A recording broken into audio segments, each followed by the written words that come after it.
Superstar Shakib খানের company হারলাইনের মেলাতে গিয়ে চিত্রনায়ক ইমন ও চিত্রনায়িকা চমক কি করলো। চিত্রনায়িকা নাকি অভিনেত্রী, যাই হোক ক্যামেরা ওপেন হয়, এই যে একজন ইনফ্লুয়েন্সার আমাদের ক্যামেরাতে ধরা পড়ে গেছেন। তো যাই হোক, আমরা আগের পর্বে দেখিয়েছিলাম মেলাতে গিয়েছি কী কী করেছি, সেটা সাকিব খানের সাথে দেখা হয়েছে। এটা হচ্ছে আমার দ্বিতীয় নাম্বার ব্লগ, আর দ্বিতীয় নাম্বার ব্লগে আমি দেখাচ্ছি যে বাকি টাইমটা আমরা কি করেছিলাম। তো যাই হোক, আমরা মেলা শেষ করে যখন সাকিব খান, সাকিব আল হাসান, পরিমণি সবাই চলে গেল, আমরা ভাবলাম যে ঠিক আছে আমরা তাহলে একটু কফি খেয়ে যাই। তো আমরা এখন কফি খেতে ঢুকতেছি। এর মধ্যে আমার হাজব্যান্ডের অফিস টাইমও শেষ হয়ে গেছে, ওনাকে ফোন দিলাম যে তুমি আসো। তো ভাবলাম ও আসতে থাকুক, আমরা অর্ডার করতে থাকি। তো আমরা রেস্টুরেন্টের ভিতরে চলে গেলাম। এটা হচ্ছে হোটেল ইন্টারকন্টিনেন্টালের যে রেস্টুরেন্টটা, সেটা আপনারা অনেকেই যারা গিয়েছেন তারা জেনে থাকবেন। আর এখানে কিন্তু বিকালের নাস্তাতে অনেক অনেক অনেক কিছুই পাওয়া যায়, খুব ভালো ভালো খাবার পাওয়া যায়। তো আমি ফার্স্ট টাইম এই ইন্টারকন্টিনেন্টালে আসছি। তো এখানকার খাবারের দাম সম্পর্কে খুব একটা আইডিয়া ছিল না, যার কারণে আমি আগে মেনু কার্ডটা ভালো করে দেখে নিচ্ছিলাম। তো এই যে মেনু কার্ডে সকল কিছুর দাম ছিল, দেখতেই পাচ্ছেন অনেক কিন্তু দাম সব জিনিসেরই। তো আমরা কফি এবং চিকেন পাকোড়া নিয়েছিলাম। এখানে 8-10টা পাকোড়া ছিল, 8-10টা পাকোড়ার দাম ছিল অলমোস্ট প্রায় 2000 টাকার মতো।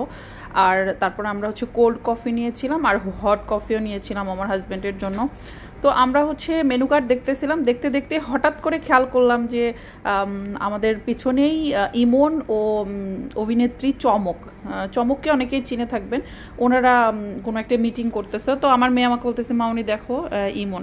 তো আমি বললাম যে ও আচ্ছা আচ্ছা। তো অনেকেই আবার এখানে তাদের সাথে সেলফি তুলতে গেল, ছবি তোলার জন্য। ভক্তদের সবারই তো ভক্ত আছে, প্রত্যেকটা মানুষেরই যেমন হেটার্স আছে তেমন কিন্তু ভক্তও আছে।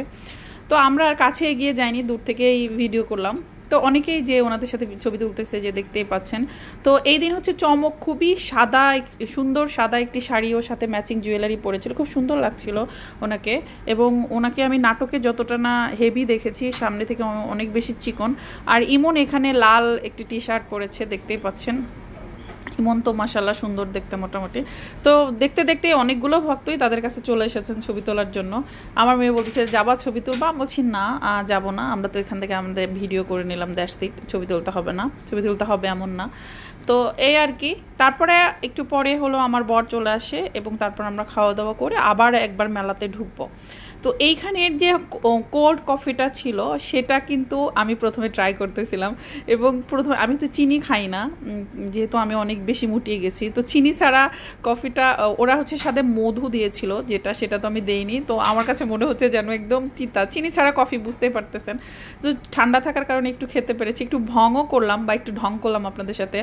তো তারপরে দেখেন আমি কিন্তু আবার কোকাকোলাও নিয়েছি, আর এই কোকাকোলার ক্যানটার দাম ছিল কিন্তু 650 টাকা, যেটা কিন্তু আসলে বেশ দামি আমাদের মতো মধ্যবিত্ত মানুষদের মানে ইনকামের তুলনা। আবার অনেকেই বলবেন হারাম টাকা বা উপবিশ্বাসকে পাম দেওয়ার টাকা, উপবিশ্বাস টাকা দিয়েছি, এভাবে কথা বলবেন না। আসলে আমাদের এটা একটা বদ অভ্যাস যে নিজেরা যদি কোনো কিছু না কিনতে পারি বা সামর্থ্য না থাকে, তখন আমরা অন্যকেও হারাম বলে ফেলি।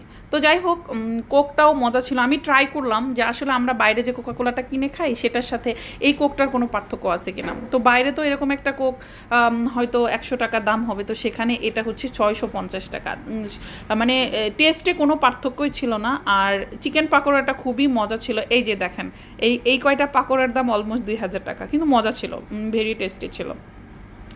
তো যাই হোক, তারপরে আমার বর চলে আসছে। আমার বরকে আমি কফিতে চিনি মিক্স করে দিচ্ছিলাম, যে ও খাচ্ছে। তো যেটা বলতেছিলাম আর কি, প্রতিটা নায়ক নায়িকা, অভিনেতা অভিনেত্রীর ভক্ত রয়েছেন, হেটার্সও রয়েছেন। এটা যে যার যোগ্যতা অনুযায়ী যতটা করতে পারে।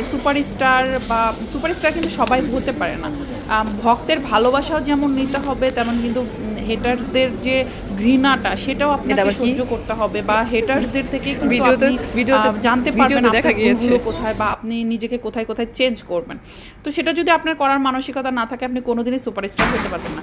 তো যাই হোক, এই যে আমরা একটু উপরে উঠলাম, উপরে উঠে আবার পুরাটা একটু ভিডিও নেওয়ার চেষ্টা করলাম। খুব সুন্দর একটি জায়গা, আপনি চাইলে যেতে পারেন। আপনার গেলে এখানে অবশ্যই সময় কাটাতে ভালো লাগবে, যদি আপনার সামর্থ্য থাকে এখানে চা কফি খাওয়ার, আপনার অবশ্যই ভালো একটি সময় কাটবে যদি একান্তে সময় কাটাতে চান। তো তারপরে আমরা খাবার টাবার শেষ করে আবার একটু মেলার দিকে যাচ্ছি। আমি আমার বরকে দেখাচ্ছিলাম আমি কি কি কিনেছি।